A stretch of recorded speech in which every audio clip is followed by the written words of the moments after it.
Continuamos con más Sama Noticias en esta edición aniversario, con el placer de poder saludar en esta ocasión a nuestra compañera Luján Romero, que ya está desde el edificio del rectorado, en donde nos esperan justamente para este saludo rector y vicerrectora de nuestra universidad. Saludamos a Luján. Hola Luján, muy buenas tardes, ¿cómo va? Bueno, ya en un instante entonces estaremos con nuestra compañera desde el edificio del rectorado y ya está junto a nosotros, nos metemos en la columna de historia, está con nosotros Maximiliano Martínez. ¿Cómo va Maxi? ¿Todo bien? Hola Sergio, ¿cómo estás? Felicidades por el cumpleaños del canal y bueno, gracias por hacerme partícipe de esta hermosa familia. Muy contento se lo ve y me gusta verlo bien. No Alegre, sé por qué feliz. lo dirás, pero nunca he festejado cosas que no son mías. Bueno. Hoy vamos a meternos en la historia y los mundiales, ¿no? Una historia que, bueno, cada vez es más extensa y que tiene contextos importantes, siempre teniendo en cuenta en cada una de las sedes en donde se juega. Contanos un poco cuál es el detalle que traes para esta jornada. Comenzar hablando de que nunca se puede pensar a ninguno de los mundiales de fútbol que se han dado en la historia de la humanidad fuera de un contexto político, social, económico y también político internacional que viene acorde a lo que venimos planteando y lo que venimos viendo en cada una de las columnas. Bien, bueno, esa historia de los mundiales, el surgimiento, hay ediciones que no se llevaron adelante, también está atravesado, como vos decías, por sucesos históricos muy importantes, ¿no?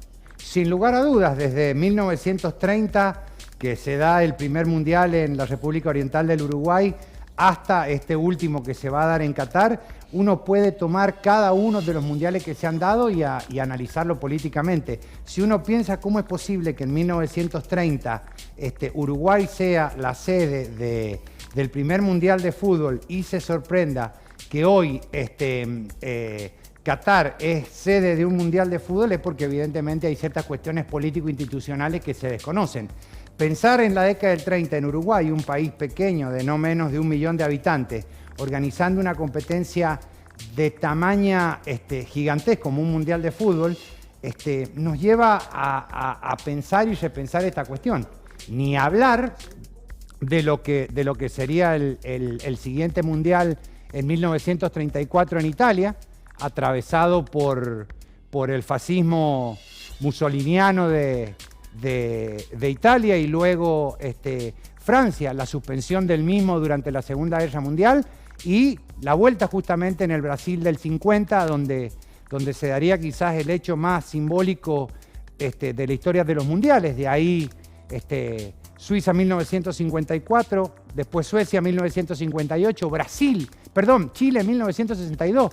Pensar en que Chile podría organizar un mundial hoy en día sería prácticamente una locura por lo que simboliza económicamente, pero fue organizador de uno de ellos y fue un mundial muy pequeño como el de Qatar, donde las sedes estaban prácticamente a la misma distancia que la que hoy están en Qatar. Luego Inglaterra en el 66 por esta cuestión de que los ingleses inventaron el fútbol. México en el 70 por la posibilidad que habían tenido de las Olimpiadas en el 68 y que les permitió ser una continuidad de esto. Alemania en el 74, de la misma forma por la cuestión de la continuidad de las Olimpiadas en Múnich en el 72, el recordado Mundial del 78 en Argentina y todo el atravesamiento político de la nefasta dictadura militar. España 1982 frente a una crisis monárquica. México 1986 posterior a un terremoto. Italia 90. El mundial de la caída de la Guerra Fría, Estados Unidos 1994 como símbolo de ese triunfo del capitalismo sobre el socialismo, Francia 98, Corea, Japón, Alemania, Sudáfrica, el primer mundial fuera de Europa y América, vuelve otra vez el Mundial América en Brasil y bueno, Rusia y hoy Qatar por primera vez un mundial en el Asia Menor o en el Asia cercana.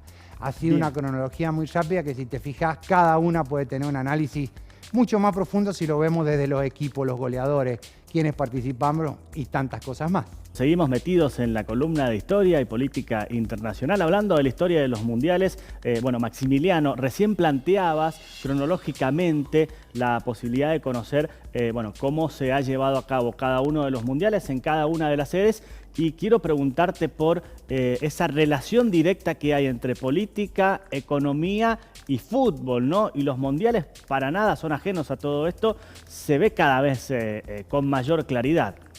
Vos fíjate que si nosotros lo pensáramos y lo analizáramos entre los dos, nosotros podríamos ver que el primer mundial donde comienza a primar lo económico netamente, podríamos decir que fue el de Italia 90 y toma su máxima expresión con Estados Unidos en 1994. Y desde ahí en adelante toda esta parafernalia mercantil en la que se han convertido los mundiales. Pero de 1990 hacia atrás, pensar en México 86, España 82, estaban mucho más vinculados a cuestiones políticas y a cuestiones culturales o socioeconómicas que a cuestiones sociales y políticas más que a cuestiones netamente económicas. Pero hoy en día la FIFA quizás sea la empresa más importante desde el mundo y la organización sociocivil institucional también más importante del mundo. Cuando vos pensás que la FIFA incluye a países que la ONU no incluye y que la FIFA tiene el poder de veto y de generar el sistema cultural de otro país imponiendo el fútbol, te das cuenta del poder político que él mismo tiene. Hoy en Qatar van a tener que aceptar un montón de cuestiones que vienen desde Occidente y las van a tener que aceptar absolutamente callados porque la FIFA se los impone y porque hay un rédito económico que se impone sobre esta cuestión. Vos pensás, hoy en día, ¿se podría llevar adelante un mundial en Chile o un mundial en Uruguay?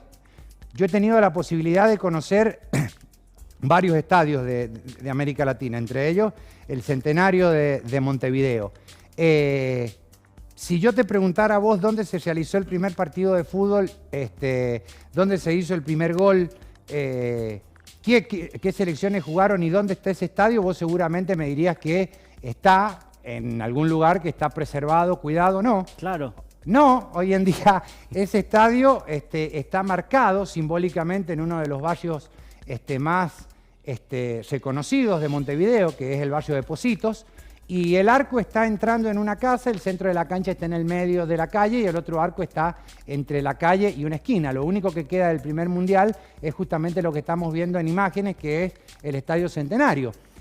Cuando vos pensás en el Mundial de 1934 y pensás, por ejemplo, en que el capitán de esa selección argentina fue un sanjuanino, que es José Neim, y que jugaron solamente un partido, que a ese jugador le ofrecieron quedarse en la Juventus y él no, decidió quedarse a vivir en su casa en la calle Reconquista y Mariano Moreno. Son cosas que vos vas pensando de los mundiales y que hoy son prácticamente impensadas en función de esta cuestión económica y de esta cuestión mercantil que influye directamente sobre el fútbol como un canal para la obtención de estas cuestiones. Pensá en las camisetas, las marcas de las mismas, pensá en lo que significa hoy un balón de fútbol, pensá en lo que significa la copa, un hotel, tantas cosas que antes estaban fuera de esa visión y se imponían cuestiones mucho más relacionadas a las cuestiones lúdico-deportivas que a las cuestiones netamente económicas. Maxi, es muy buena la propuesta. Te propongo que lo ampliemos, ¿no? con historias particulares en siguientes ediciones de nuestro noticiero y en siguientes encuentros. Y podríamos ir viendo mundial por mundial o mundial... ¿Te gustó? Antes de la guerra y después de la guerra. Eso está buenísimo. Un placer como siempre. Gracias. Dale, Maxi. Sergio, muchas gracias.